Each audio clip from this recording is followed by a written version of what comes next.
Getting the balance between forgiveness and speed is usually impossible. Well, with today's driver, apparently not anymore. G'day guys, and welcome to the new TaylorMade QI35 range for 2025. Right, let's get one thing straight first of all. Yeah, if you think this driver's called QI35 because it holds 35,000 grams per centimetre squared of MOI, a driver that even Thor couldn't move, alright, chill out.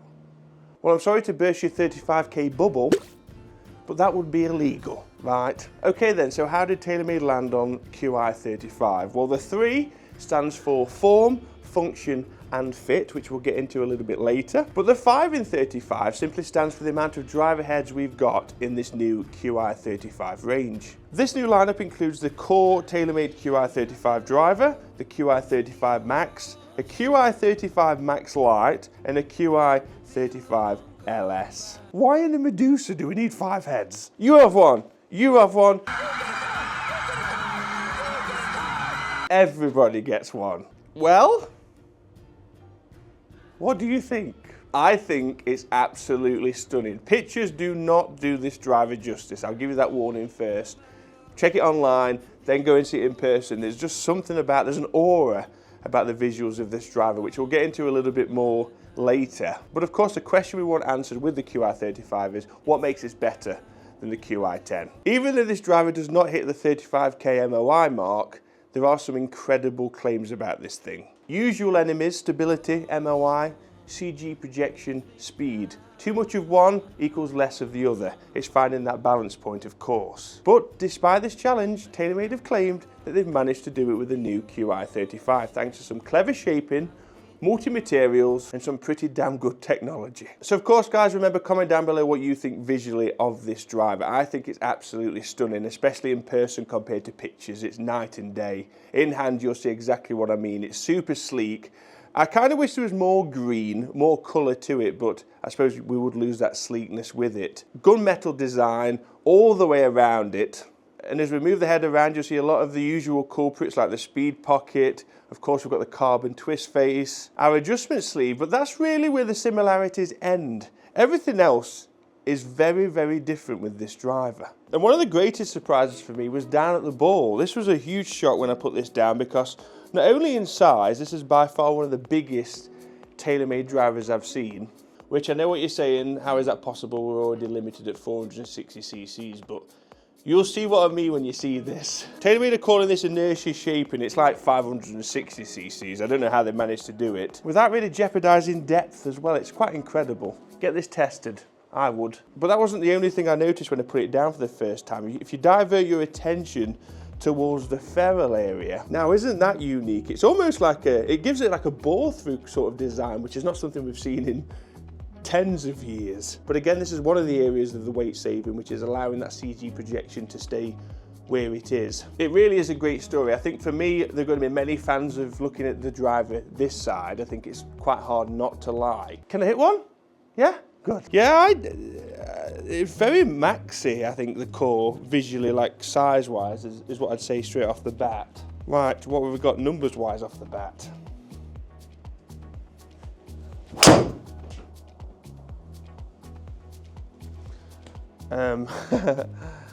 For a pretty slow start, that wasn't that slow, was it?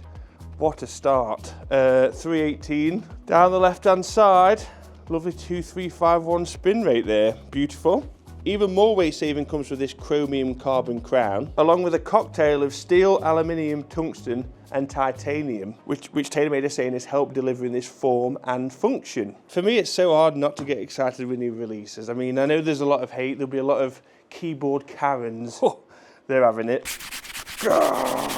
wanting to, you know, disrupt the party. No one's forcing you to buy this. You do realise that, don't you? I'm going to stick with my bubble shaft because it feels good against my bottom lip. Don't be that person. You have every reason to not like it, and you can comment that, but just don't hate. There's no reason to hate. You don't need to buy it.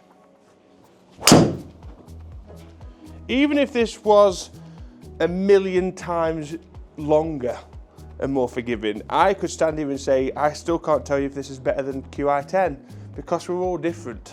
This is why the fit part of this becomes very interesting because you've got to get fitted for this. They've now created fitting heads where the stickers are already designed into the face, so it's always going to be consistent. You're going to get consistent numbers because, as we know, you've got different variables when you're relying on stickers on the face. It's a great bit of technology. RRP is £529 for the QI35, pre-order from Jan 7, release Jan 30. Look at those numbers again, look at that, second shot in, it's insane. The one thing I think we'll see, we've got toe-to-toe coming up, QI10 versus QI35, nowhere to hide, hit the sub if you want to see that and the bell. But one thing I think we will see is, especially in robot testing, the strikes lower on the face. I think QI35 is going to do a lot better, purely down to that CG projection. We're not going to get loads of RPM lower half anymore, where we used to have to focus so much on this upper equator strike point. This, I think, center now is going to be extremely hot, and even slightly lower of that still going to generate, well, some really good numbers. Such a solid sound and feel. Yeah, it's just, I'm really not, look, 119 club. We're just warming up, but efficiency, smash factor, I think that's like the third in a row. We've had a 1.46, so we're getting optimum output despite my spray of strikes. You could probably see there, we've had, yeah, different around the centre. I'm not going to give myself too much criticism, but as you can see, it's still giving us very consistent numbers, despite those varied strike results. Felt rather toey, that did. Look at that! Huh?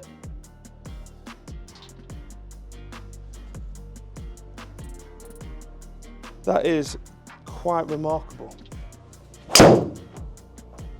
Love the sound. That's a little cutty one, that one. Increased RPM because of it, so like I say, with speed we're not getting dead balls or anything. This is a near enough 3000 RPM spin rate of a slightly open face, slightly heeled, I'd say. 290 carry, 308. I don't want any more, of course, for a Mishit. Just look at this for consistency, okay, carries, okay. Mishit 289, 296, 292, 292, 291.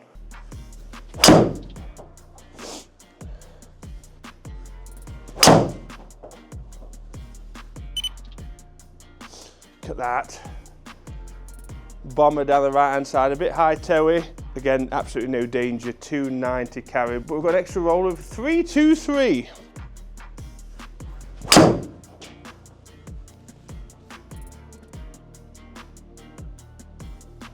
Great. Just great. Cracking me the toe-to-toe, this versus Elite is going to be elite. I tell you, some feats of engineering we've got this year.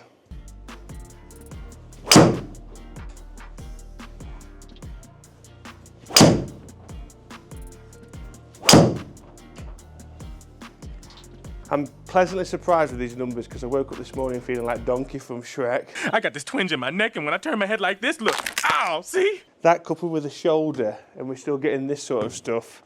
Insane, insane.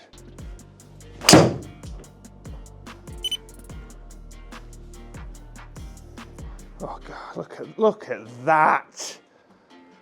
It makes you want to spit, doesn't it? 1.49. But the spin rate of a maintainable 2822. You know, you probably look at this going, where's your 330, 340 bombs? Well, you know, give me the LS, I could show you that, but let's be sensible this year. We all love to see a bomb, and we'll have many bombs on this channel, but from a course perspective, this is my 330 club with not feeling like I'm gonna break in half. 2.5 spin rates. I mean, I've never been so happy to see such a high spin rate, but it's still going.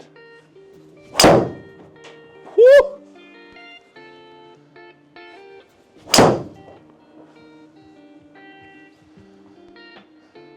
That was a slight stuck push, but look at the efficiency. Better delivery, better speed actually, 123 we were there.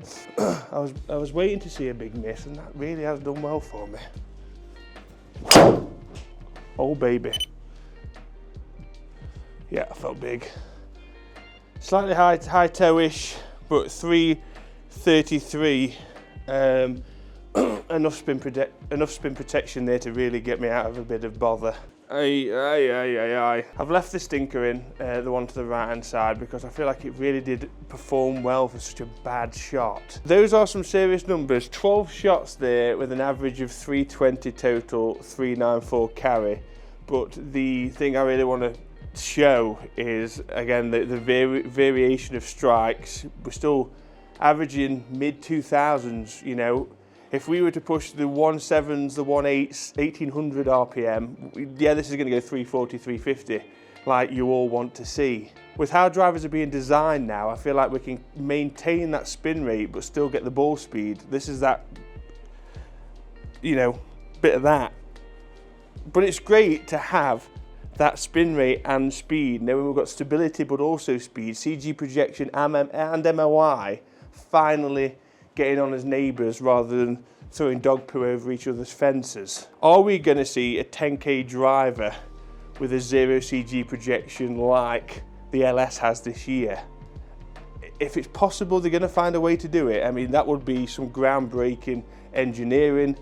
I'm not smart enough to know if that's even physically possible.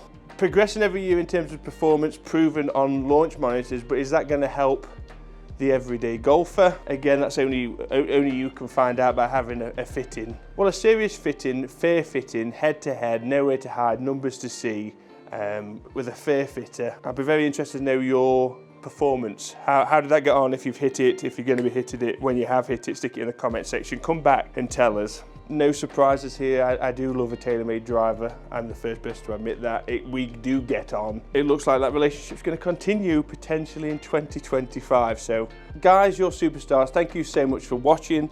Please check out this playlist here of all the new 2025 releases. We are doing everything, and of course hit the subscribe button and the bell notification to be informed of future uploads.